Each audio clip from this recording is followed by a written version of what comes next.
সাধারণত মা লক্ষ্মী সেই গৃহে বসবাস করে যেই গৃহ পরিষ্কার পরিচ্ছন্ন থাকে, সেই গৃহ, তাই গৃহকে সর্বদা পরিষ্কার পরিচ্ছন্ন রাখার চেষ্টা করবেন।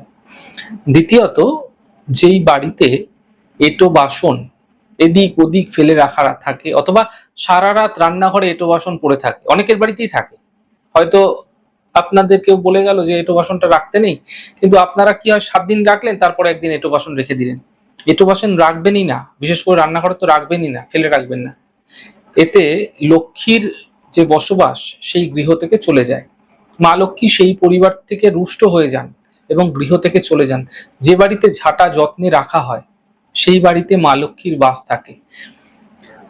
ঝাড়ুকে মা লক্ষ্মীর প্রতীক হিসাবে মনে করা হয়, তাই ঝাড়ুর প্রতি মানে বিশেষ করে নজর দেওয়া উচিত আপনাদের। তাই এমন স্থানে ঝাঁটা রাখবেন যেন বাইরের কোনো লোক যখন আসা যাওয়া করছে আপনার বাড়িতে, যেন তাদের চোখে কখনোই সেই ঝাড়ুর নজর না পড়ে। এই বিষয়গুলি মেনে চললে আর্থিক ক্ষেত্রে আসা বিঘ্ন বাধাও আপনাদের ক্ষেত্রে দূর হতে আপনারা দেখতে পাবেন।